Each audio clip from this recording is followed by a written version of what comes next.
you, Scott. Thank you for that. By the way, we don't carry lasers on the space shuttle for a reason. That's not crazy.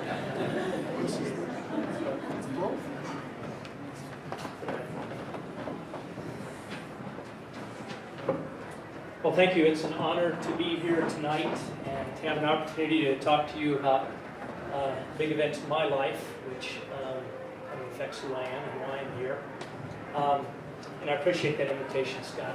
Best to you and your new job.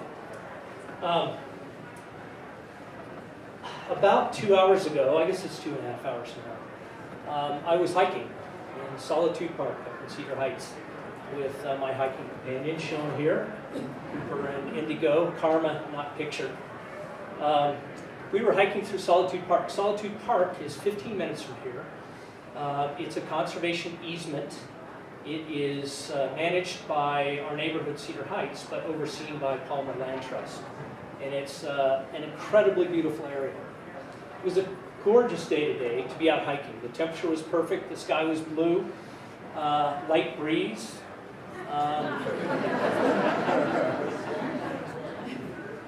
It was, as I hiked along these trails up there, thinking about this thing tonight, a lot of things went through my mind. I thought about what a great day it was. I listened to the sounds and the smells. My view was broad and profound as my dogs were into every moment of every bush and blade of grass. I thought about things like the bear, the mama bear that had crossed our path on the same trail a year earlier, as she was not out there to devour me, but in fact just to forage for food for her cubs. I looked at the trees and I thought about these giant trees that have been there, I'm sure, over 100 years, in that same spot, soaking up the sun and the moisture, the gentle rains and the snows, and the smaller trees that have burst up, one which will one day replace the bigger ones, and this cycle of life that occurs out there in this beautiful place in nature, pictured here. I even must have been hiking too hard because apparently I was getting a little delirious when I started thinking about the Ute Indians. And 1,000 years ago, how they had walked the very same trails relying on this area for sustenance. But I felt this was a gift. This was an incredible gift to me today, that I was able to walk through this great place. It started me thinking then about what it is that prompts individuals to support conservation causes and support groups like this. What is it that causes some of us to come this direction and motivates us to contribute to land conservation? And I started thinking about my own upbringing. Now, I was raised, as Scott said, in Evergreen. I was very lucky to have two parents who, while they weren't conservationists, they let us go into the woods. And I grew up in a home with a backyard of hundreds of square miles of open space and wilderness. My parents at a very early age were letting us go out and explore, and I used to tell people that I think I'm surprised that my parents would let us go out and explore that as young as we were. And my only rationale for that was that they had 5 of us, they figured they could afford to lose 1 or 2. But I grew up in that wonderful place with that freedom to explore, and I developed this connection with nature and this sense of the importance of our environment. But since then, those values that I have and those deeply held beliefs have changed. And they've changed in part, as all of ours do, as a result of life experience, decades of life experience, where we see things and we gradually change those deeply held beliefs, either become more intense or alter them. But for me, there was also a life-changing event, and that's what I want to talk to you about tonight. Life-changing events, in my mind, are things that beget a change in your deeply held beliefs and core values over a very short period of time. That's how I would define a life-changing event. It's not defined in the dictionary, but we know that life changes occur when, for instance, we are disabled, we become disabled, or we suffer terminal illness, or maybe we win the lottery. Cultural upheaval for civilizations is a often a motivator for core value change, life change. But for me, the life change I want to talk to you about tonight is the life change that comes from viewing our planet from space. Now, that change, I should say that view, has only been experienced by about 574 Earthlings over time. This view, this picture was actually taken by spacecraft. And spacecraft and geosynchronous orbit filmed this, but this is the view that the returning Apollo astronauts had. Only 24 human beings have seen our planet from this vantage point. The other 550 humans of all nationalities have seen the planet from the vantage point of right here, which is the altitude of the orbit of the International Space Station, the Space Shuttle. Right here. I'm going to show you some pictures that were taken from Space Station and Shuttle and talk to you about how that affects astronauts. Now, there are two views that you get from the shuttle. One is a view like this, where you focus your eyes on the horizon, the Earthling we call it, and you get this broad focused perspective. And everyone will recognize this, the state of Florida. But this is one of the perspectives that we get. Here's another one. This is what happens when an astronaut with decent eyesight looks straight down and focuses on a small region. This is about what you can resolve. I don't know if anyone recognizes this, but these are the great volcanoes of the Pacific Northwest. Mount Rainier, Mount St. Helens, Mount Adams, Mount Hood, and the Columbia River. This is what you can see when you look straight down. You'll see in this presentation in the next few minutes examples of both of these views. Both of them are impactful and meaningful. By the way, all of the pictures that I'll show you tonight are available on the internet as public domain on NASA websites and other various websites. That's where these come from. Now, there is a commonly held belief that the Great Wall of China is the only thing, the only man-made thing that astronauts can see from space. And it's not only the Great Wall, it's also a great myth. This picture is taken of China. It's supposedly of the Great Wall, and I think that's of this. And you can see the Great Wall certainly here, as it's in part due to the winter contrast. But look what else you see. You see roads and railroads and cities. Cities appear as great big gray smudges on the Earth. So it is patently false that the Great Wall is the only thing you can see. Here's another example. The astronaut's naked eye can see Cape Canaveral, the shuttle landing runway, and the two shuttle launch pads. Sorry, there and there. These are the things that you can make out. In addition, the characteristic gray smudges of cities all over. Very easy to make out. Here's another view of something that will be recognizable to you all as man-made. It appears like a high desert, right? This is in fact Utah. And if we zoom in on this lake right here, that lake looks like this. It's very, very characteristic. It's the only one like it on the Earth's surface, and it's the Great Salt Lake. And we see evidence once again of man's activity in the two colors of the lake and the separation by a man-made causeway. Here's another view. So astronauts aboard shuttle or space station orbit the Earth every 90 minutes. So about half of that, you're in Earth's shadow, looking down upon the night side of the Earth. And just like during the day, there's ample evidence of humanity, humankind, all over the planet. This happens to be the boot of Italy and Sicily. You can see the lights out of Europe, but also note, you can also see that very thin band of atmosphere that covers the Earth in this characteristic green glow. It's absolutely beautiful. And as yet another reminder, a constant reminder of how thin our atmosphere really is relative to the Earth's size, every 45 minutes, astronauts or cosmonauts who are orbiting the Earth experience a sunrise or sunset. And it looks something like this. But what it does to the eye is it reminds you that this is all there is. That all of life as we know it in our universe exists within this thin little band, that thin little band of atmosphere around our planet. So, astronauts, when they see these views, undergo some changes. They change their belief system. They change their core values. And these changes have been documented. They've been documented in a study, most recently in 2010, by a study by University of British Columbia researchers led by Peter Sudfeld.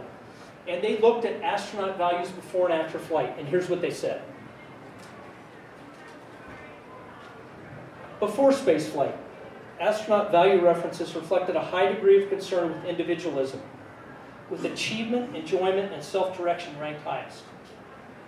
After returning, the astronauts showed increased concern with universalism and spirituality, with a broadened set of references to values oriented toward the collective good. I think they got that just exactly right from my perspective. And those observations were independent of the demographic. Men and women of all races had the same changes. So this research looked at what changed, but not why. Not why it changed. And that's what I kind of wanted to talk to you about tonight. If you look to why astronauts changed their values when looking at Earth from afar, you very quickly run out of information. But there's one theory that I think is onto it, and it's by author Frank White, and he calls this why the overview effect. And he describes the overview effect like this. The overview effect is the experience of seeing firsthand the reality of the Earth in space, which is immediately understood to be a tiny, fragile ball of life, hanging in the void, shielded and nourished by a paper-thin atmosphere. That's pretty cool. Astronauts have also tried to describe the why that view, why that perspective changes who you are. Alan Shepard in 1991. To me, and I think to all of us astronauts, it was a realization that our world is finite. It is small, it is fragile, and we need to start thinking about how to take care of it. But the best quote, I think, comes from not the men of Apollo, but from Colonel Eileen Collins, the first female shuttle commander, and my crewmate recently wrote this in a web-based op-ed that had to do with why space tourism would succeed, why people would want to go get this view. Here's what she said. Looking at the Earth from space, it is so beautiful. Imagine yourself in a spaceship, looking at the planet Earth rotating below you. Put your face up against the window. Arch your back. Stretch out your arms. As you fly over oceans, deserts, mountains, and clouds, you feel like a Greek god viewing your planet. You see the curvature of the Earth, the electric flashes of random thunderstorms, and the thin film of air stuck to the surface. Think of all the people living below you. Think of all the history that took place over the centuries on our planet. Mind-boggling. I love that quote from her. So let me continue now and show you some more pictures and things that astronauts see that contribute to this change. Oh, I wanted to show you one more thing. We talk about the thin atmosphere. And that atmosphere is so thin that right now our technology allows us just barely to get out of that atmosphere and into space. We are right at the cusp. If our atmosphere was much thicker, space flight would not be occurring right now. We'd be launching possibly small payloads. This, by the way, is the launch of a rocket into space as photographed on a time exposure from the space station. It's a pretty cool perspective. So the Earth is about 2/3 water. So if you're orbiting in a spacecraft around the Earth and it's rotating underneath you, 2/3 of the time you look out the window, you're looking at oceans. And that's almost true. Turns out that the Earth is also covered in clouds. So much of the time you look out the window, you're looking at clouds obscuring what you want to see. Or is it? If you're a pilot and you're looking for the shuttle runway, these clouds obscure your view. If you're a climatologist who studies air masses and air movement and the hydrologic cycle, this is your stuff. And in this, what you see is a cold, dry air mass pushing down in this curved pattern under warmer air, raising the clouds and spawning thunderstorms, which will then drop water and move, and lightning, which will start fires. It's a fascinating picture for climatologists. So sometimes what you see out the window depends on whose eyes you're looking through. Here's another one. This is a picture of thunderstorms spawning, and I think that's Cyprus, along the line. Everywhere you travel around the planet and in orbit, there are thunderstorms. Everywhere. There's not one time, day or night, that you don't look out the window and either see lightning at night or thunderstorms building during the day. These can become quite massive, although they look small from orbit. But this is a huge thunderstorm, which reminds me of the importance of this cycle of water. That water, of course, does things like carve canyons. Anyone recognize this? Lake Powell, Utah. I know many of you have probably been there. It's a gorgeous place, a beautiful place, with the Canyonlands up at the end up here, the junction of the Colorado and the Green, forming the Colorado, and then down here to the dam and on down into the Grand Canyon. Spectacular place, all carved by the cycle. The water also reminds me about places like this, where waters form boundaries around places that are historically significant. The Sinai, a region where many amazing things have happened, starting with the crossing of the first human species crossing over into the Middle East. Also, obviously, the site of the crossing of the Hebrews to establish Christianity in Israel. It's pretty cool. You don't see the borders here, except this one. This is one of the few borders you can see from space between the irrigated part of Israel and the unirrigated part of the Sinai. And of course, the Nile Delta at the top, reminding us once again of life. In addition to thunderstorms and the movement of water, another thing that the eye constantly sees in orbit around the Earth is fires. Fires burning all over the world.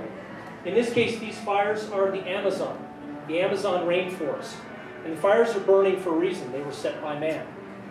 In the Amazon, farmers burn the jungle to make room for farming, to make a clearing for farming. And the ash settles and becomes the fertilizer. Those farmlands play out over a period of years, and the farmers then move and burn more of the rainforest. The result looks like something like this. This is part of the Amazonian rainforest. And here's that patchwork of farms that are slowly destroying this great rainforest that sustains and cleanses our atmosphere. This is a big worry for most astronauts when we fly over and see it. But the fires aren't just in South America. This is a picture of Colorado taken on June 22nd, 2012. Many of you, I'm sure, were here for this. At that time, there were many fires burning in Colorado. This was up in Medicine Bow. This is the big fire near Fort Collins. I don't remember the name of it. There was a fire out here near Montrose and Gunnison. And of course, that was the day that the Waldo Canyon fire started. So this was day one of Waldo Canyon, and you know it burned quite a large area here. Unfortunately, I don't have a picture taken on any other day. Fires burning all over the planet, everywhere you look. So smoke is constantly pouring into our atmosphere. In addition to smoke and dust, you see dust up there at the top. That's a great dust storm in the Mongolian desert. These are natural clouds. This is smog. This was taken in China, in the area near Beijing, and that's a huge, huge, massive, very dense smog being pumped in our atmosphere. But just to be fair, here's another picture. This one is of the northeast U.S., Lake Ontario and Lake Erie. What you see is an approaching warm front pushing an inversion layer ahead of it, and smog, brown smog trapped in that inversion layer. All over the planet, these things are visible. Signs of humans, signs of what we're doing to our planet. Now, one of the things we do as astronauts is we study coral reefs. And there's a reason for that, because the scientists tell us that the coral reefs are an excellent indicator of the overall health of our planet. It's like taking your temperature or taking your blood pressure. Coral reefs are it. So we take a lot of pictures of coral reefs and bring them back so that scientists can look at change. This one happens to be the Turks and Caicos Islands. And as an aside, someone in an audience once asked me, if you were an alien and you were coming into Earth for the first time, where would you land? That's a pretty good question. So I thought about it a little bit, and I actually thought about it for weeks. And I thought about it, I thought, you know, I would land in the place that most looked like it harbored life. And the place that most looks like it harbors life is got to be some wavelength coming to my earthling eyes. And for me, that was this turquoise of the coral reefs. So if I was an alien coming to Earth, I would have landed here in about 50 feet of water, which would have been much of a surprise, I'm sure. Turks and Caicos, and that black thing going across the top is the tail of the Space Shuttle Atlantis as we're cocked in a tail-down attitude and flying around the Earth. Here's another picture of a coral reef. This is Abacos. Abacos Island in the Bohemian chain, just off the coast of Florida. Absolutely beautiful, stunning beauty in the deep blue oceans and the turquoise of the reefs. And no discussion of looking at the Earth would be complete without talking about the aurora. The aurora are spectacular. This is the northern lights, the aurora borealis. And you can see these curtains, great curtains that many of you have probably seen from the northern latitudes as well. The difference is, when you're orbiting the Earth on space station or shuttle, the curtains are below you. And not only are the curtains of the aurora below you, and you can see the whole thing weaving down from the poles, but meteors and shooting stars appear underneath you as well, coming into our atmosphere. So this is not the northern lights. This is the southern lights. As most of you know, we have aurora at both poles, the aurora australis and the aurora borealis in the north. And as another little takeoff, I wanted to show you this picture, one of my favorites, taken by Hubble, not an astronaut, just to show you that aurora occur not just on Earth, but around other planets in the solar system. Obviously, that's a pretty cool shot. So what is it? What is it that universally causes humans to gain a deeper caring for our environment and our planet when they view the planet from afar? Is it that thin, almost insignificant and fragile arc of blue that is our atmosphere? Is it the coral reefs, the origin of life and the current indicator of health of the planet? Is it the absence of human borders and human violence that we look down upon? Or is it the signs of humans that changes, the pollution of the air and water and the destruction and burning of the biomass in the land? What is it? What is it that instills this change in people? What is it that causes astronauts and cosmonauts to get this deep feeling of the interconnectedness of all people on our planet, and the knowledge that what we do on one side of the planet affects people on the other side? I don't know what it is. I can't put my finger on it. But I know it happens. And I wonder how we could tap that for a group like this. How we could tap this energy that causes people to care so much. This is one of my favorite pictures. This is a picture of Colorado in the fall. The first dusting of snow is covering the high summits, and you see those in white. The black areas are actually our deep green lush forests in the alpine zones around those summits. And then the Great Valleys and the vast eastern plains, which make these things look very, very small. But this is Colorado. It's beautiful, and it's precious, and it's ours. It's ours to cherish, and it's also ours to protect and preserve. What we do here matters. I'm going to finish tonight, leave you with this image. This is a picture of our area of responsibility. It's a picture much like you saw in Scott's presentation, but from a different angle. South Park, spinning 11 Mile, small fire, 11 Mile Canyon. Pikes Peak, Arkansas River, Colorado Springs Black Forest, and the Eastern Plains. This is our area. This is our area to protect. What we do here matters. It matters to everyone on the planet. First 4 words on Scott's first slide tonight. A globally significant conservation effort. That's what it's saying. First 4 words. I would argue that most of what we do is globally significant, and I hope I've shown you why. Thank you very much for your attention tonight.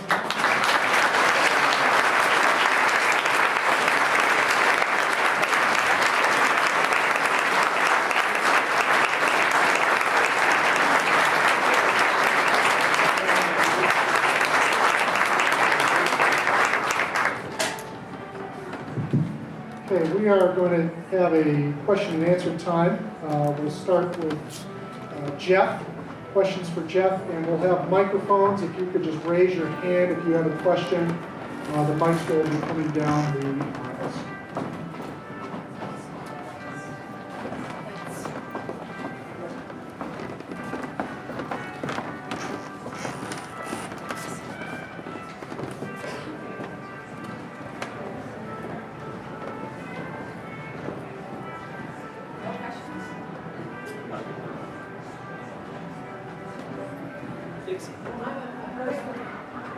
I'm a person off the street. I know nothing. And I do have a college education, but I feel so stupid. How did you learn to tell clouds from smoke? You know, sometimes it's not that easy to tell clouds from smoke, and sometimes they're intermingled. But it's usually obvious if you're in the middle of the Pacific Ocean, it's not smoke. And frankly, the smoke is pretty easy to see coming off of the forest and things. But occasionally, you can't tell the difference. Smog and smoke is another thing.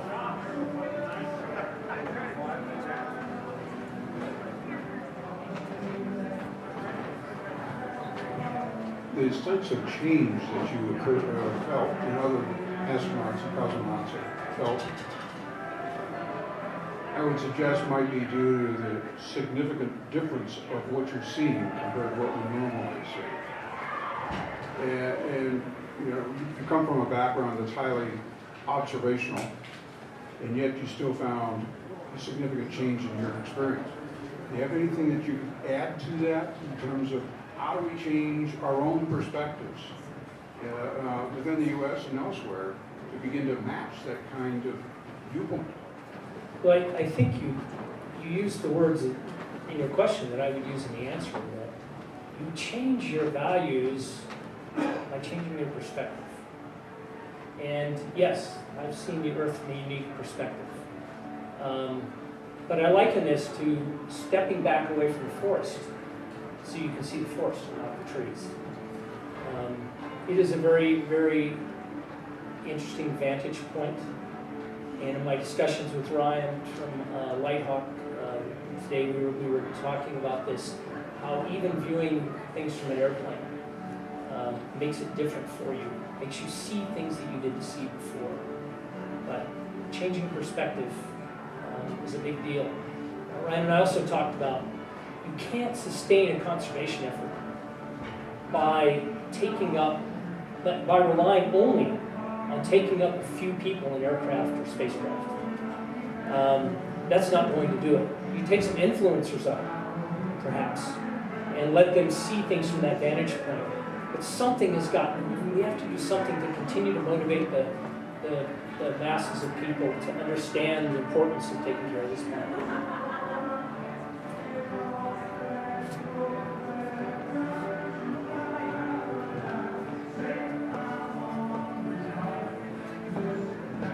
I find it very interesting that here we are in the blue planet, 2/3 of it covered by water, and we're talking about the need for water conservation. It's very ironic to me that, you know, that is something that we have not yet mastered in terms of humans to basically, you know, do the right thing.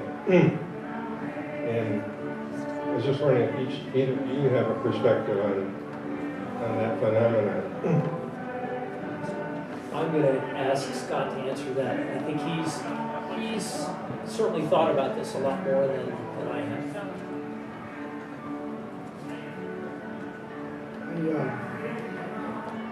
I would only guess, Ben, that there's two things that I can think of. One is a lot of times we engage in activities that have minimal impacts at first, but which have cumulative impacts as we expand upon those activities. So I think that's one thing. I think the harm that is done, I think in the lower Arkansas Valley is a great example of it. It doesn't happen in one fell swoop. It is small decision by small decision by small decision, and that creates a cumulative effect. The other thing that I think that happens is once we get ingrained in a way of doing things, it becomes very hard for us to think that that's not the best way to do that, even if it's not. And I think for me, that's why Jeff's presentation is so moving, because he talks about, how do we have a fundamental shift inside, the way we think about things, and raise our self-consciousness and our concern for these systemic systems that we're in. That's what I would guess.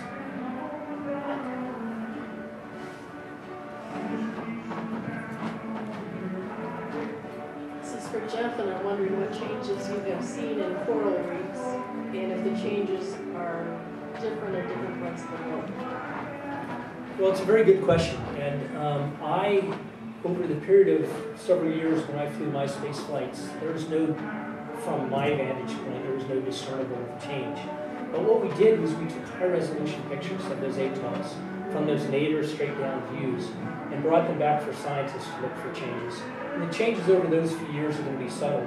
Changes over 30 or 40 years, particularly when studied by a scientist who is at his desk with these pictures, is going to be more visible. And frankly, I don't know what those changes are. Question in the back right there, and maybe we can open this up for questions for either Jeff or I at this point.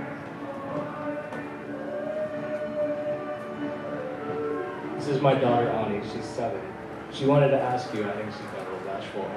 How do astronauts get back down for space? And how do astronauts go up to space? So we launch to space on a big rocket. Launches us up there, we sail around the Earth until we're ready to come home. And then we fire another rocket that slows us down. The gravity pulls us right back down in the atmosphere, and then we fly home and land.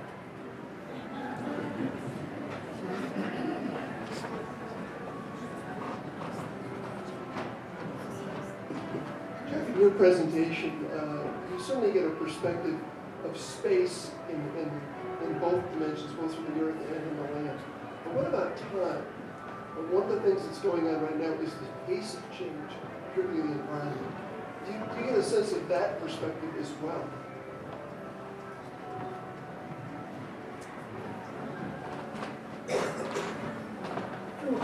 I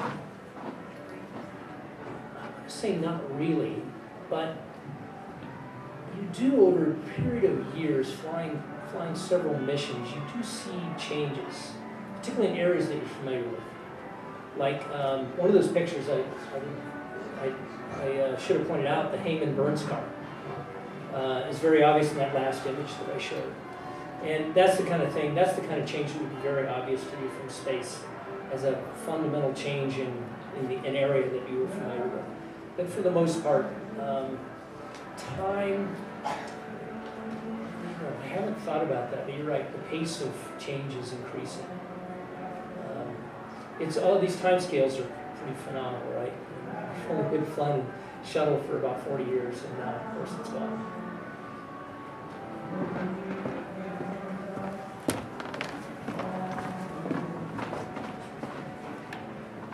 Kind of a follow-up to that question.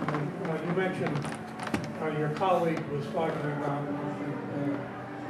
commercial and actual recreational access to space. Now the shuttle is gone, and we have companies like SpaceX and Virgin coming in to fill the gap. Are you optimistic about where that's going? Are we going to see good things from that and more people getting into space? Or are we going to miss the shuttle even more?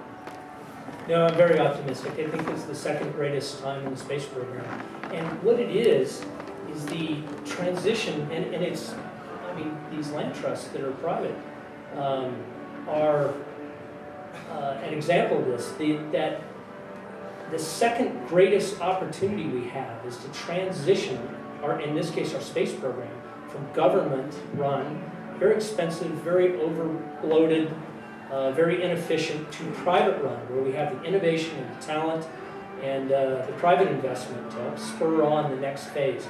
I believe the new space race is privatization, and we are winning. The U.S. is winning now. Everyone else is saying, oh, the Chinese are going to beat us back to the moon. Okay, we already won that race. This is a new race, and we are winning it. I happen to work in this industry now, and I'm a very strong believer. And I think for me, I would love to believe that the work I'm doing now would help millions of individuals have these kind of views, because it would change. Millions of people could affect a pretty large social change. I don't believe that will happen. What we are really doing, and it's kind of ironic, is preparing for the day when we can no longer sustain life on our planet. And we want to be able to easily and quickly get humans off of it to our next destination. That's what my company is about. And that's regrettable, because we would much rather preserve our own planet. However, despite our best efforts, the sun is going to burn out at some point. So we're going to have to leave. But in the meantime, I hope we can preserve this planet. Take one more question. Okay. One of the things that has occurred to me from being here, listening to all this, I think the biggest problem we have is we have to educate. If we do not educate the young, we've lost so much. And we are very fortunate because I think everyone in this room lived during the space age, except for that little girl in the back. And I didn't see her, but I do believe that education is a big, big problem. What do you recommend that we do about that? I recommend we do exactly what you all are doing. Your generosity and your support for protecting lands is keeping those lands open. Remember, that is what educated me. That's why I'm standing here today, in part. I mean, I was influenced also by spaceflight, but I was talking with Ryan about this earlier as well, that maybe the greatest benefit from protecting lands is that allows future human beings to go walk them and have that appreciation for that gift that I talked about in Solitude Park today. I have a question for Scott, since we need to wrap up. What are you going to miss most, Scott? You've worked very hard here, and I'm interested to know what it is that you may be remorseful about as you move on to your next big challenge. Well, I think that gatherings like this have been high points for me because they bring into focus the elements that unify us all, and I think we share part of each other's soul when we're all gathered around something that we care about like this. So I think that's it. I'm going to miss all of you immensely, and Jeff, this has been a highlight for me having you here to put perspective on our work. We really appreciate it. Thank you very much. I'd like to give one more round of applause for this.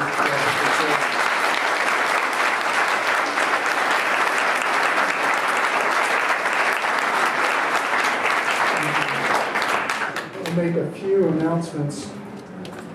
So before you leave, actually, we've got a couple other orders of business. First thing I'd like to do is I'd like to thank our Membership and Public Relations Director, Ashley Mercer, and our Event Director, Monica Laney, for organizing tonight's event. Would you guys raise your hands and stand up?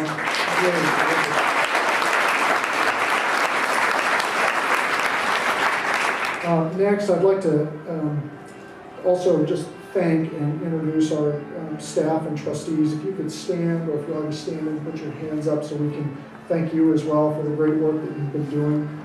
So, staff and trustees, please.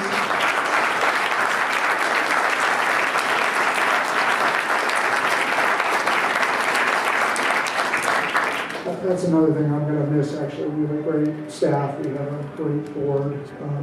Every time we get board members in, or when they're going off in terms of terms, they just say, this is the best organization, it's the best board, and I would agree with that. Another announcement, our next big event is the Southern Colorado Conservation Awards, which takes place in the fall. Many of you attend that. It draws about 300 to 350 people every year. We're going to have a call for nominations. You know, those are citizen-nominated awards, so here's another great way to get involved and help educate. That's a big venue that we do for education. And our call for nominations is going to be going out the next couple of weeks. It'll be due in June. I hope you'll plan to attend, and please nominate worthy candidates and spread the word. Another event coming up that I would like to talk about, the Pikes Peak Community Foundation is hosting a fundraising event for its Heather Campbell Cheney Environmental Fellowship Fund. Many of you in this room knew Heather. Heather was a Palmer Land Trust trustee when she passed away, and since her passing, this fund has provided fellowships for college students and college graduates to work with environmental organizations. They've been working with the Catamount Institute to date. We're really pleased that Heather's family and friends are expanding the fellowship program. They're hosting a fundraising event at the Gold Hill Mesa Community Center on May 21st. And Charlie, if you would raise your hand in back there, for those of you who haven't gotten an invite, Charlie Campbell, Heather's father, has invites back there, and we'd love to have you there. We're real fortunate because Palmer Land Trust is the recipient of a fellow this year. And we have that fellow here with us tonight, Eva Grant, Colorado College student and filmmaker, who's going to be doing filming this summer. So welcome to Palmer. Every day at Palmer is as inspirational as this one was, so just know that you're going to have a great summer. So again, that's Gold Hill Community Center on May 21st. And as you're exiting, if you want to get an invite from Charlie. And then finally, to follow up on Jeff's request, I would like to ask all of you to invest in our work this year, renew your memberships. In the 7 years that I've been here, we have had a membership base that has on average ranged from 300 to 400 members a year. We've had it climb a little bit above that some years, up to 500 or a little bit over with certain projects like the protection of Manitou Section 16. These are places people know a lot about and use about, but every project is really critical. And we'd like to see that membership grow to over 1,000. The level of sophistication with the projects that Palmer is engaged in right now, the complexity and the expense are far beyond what they used to be. And we've been very successful bringing millions and millions of dollars into these communities that we serve to do these projects. What many people don't realize, they look at that and they say, well, gosh, Palmer Land Trust, you're doing great. You're bringing $1 million into my community. You don't need my help. You don't need my $50 membership or my $100 membership. Well, the truth is that many of these investments, they are restricted investments. We can only use them for the acquisition of these property interests. They don't support the soul of the organization and the people that are doing things. And it's the membership base that really does that. So as we grow and undertake more sophisticated things with greater risk of failure as well as having successes, we really need your support. So please give more if you can, give more often if you can, and join us this year in championing our cause. Ask others to come and join us. Buy them a guest membership if you'd like, and then we'll solicit them after that. To that end, I'd also like to thank our donors who contribute to our Millennium Giving Society. These are people who commit $1,000 or more to these efforts every year. There's a group of about 50 of them tonight that are going to be heading over to the Blue Star restaurant for acknowledgement and thank you dinner that Joe Pullman graciously just hosts for us. His belief in our work, what he wants to do is support the people that are supporting us, so he hosts them for dinner every night. Could we have the people who are to the Blue Star, would you just raise your hands, and Millennium Society, not to some of you guys, but if you could, please raise your hand. Thank you for your support.